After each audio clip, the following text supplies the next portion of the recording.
Me sir. ನಂದು purchase department ಈ ವರ್ಷ ಟಾರ್ಗೆಟ್ ರೀಚ್ ಮಾಡೋಕ್ಕಾಗಲಿಲ್ಲ ಸರ್. ಯಾಕಾಗಲಿಲ್ಲ? What's your problem? ಸರ್, ಗ್ರೋಯರ್ಸ್ಗೆ ಹೆಚ್ಚು ದುಡ್ಡು ಬೇಕು, ಪ್ರೈಸ್ ಬೇರೆ ರೈಸ್ ಮಾಡಿ ಅಂತ ಹಠ ಹಿಡ್ದಿದ್ರು. ಕಾವೇರಿ ಮೇಡಮ್ ಹೇಳಿದ್ದಕ್ಕೆ ನಾವು ತಗೊಂಡು ಬಂದಿದ್ವಿ. ಬಟ್ ಆದರೆ ಯಾರು ಗ್ರೋಯರ್ಸ್ ಜೊತೆ ಮಾತಾಡಲಿಲ್ಲ ಸರ್.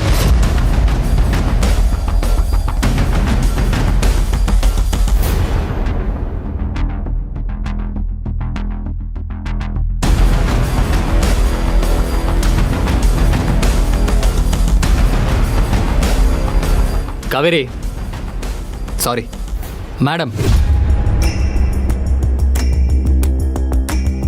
ಕೇಳಿಸ್ಕೊಂಡ್ರಾ?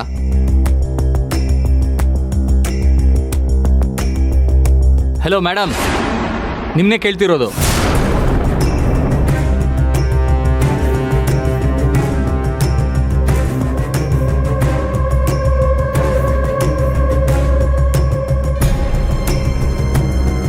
ಸಾರಿ ಸರ್, ಏನು ಹೇಳಿದ್ರಿ?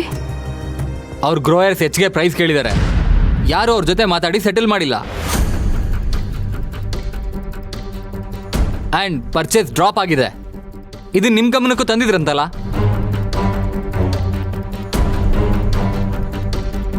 ಹಾಂ ಸರ್, ತಂದಿದ್ರು. ಆದರೆ ನನಗೆ ಇಮಿಡಿಯೇಟ್ ಆಗಿ ಆ್ಯಕ್ಷನ್ ತಗೊಳಕ್ಕಾಗಲಿಲ್ಲ. ಆವಾಗ ರಾಮ್ ಸರ್ ಇನ್ನೂ ಹಾಸ್ಪಿಟಲೈಸ್ಡ್ ಆಗಿದ್ರು. ಪ್ಲಾಂಟರ್ ಅಸೋಸಿಯೇಷನ್ ಎಲೆಕ್ಷನ್ ಇತ್ತು, ಅದರಿಂದ ಅದ್ರ ಕಡೆ ಗಮನ ಹರಿಸೋಕ್ಕಾಗಲಿಲ್ಲ. I am really sorry sir. I understand. Next ಇದ್ರ ಬಗ್ಗೆ ಏನು ಮಾಡಬೇಕು ಅಂದ್ಕೊಂಡಿದ್ದೀರಾ? ಇನ್ನೊಂದು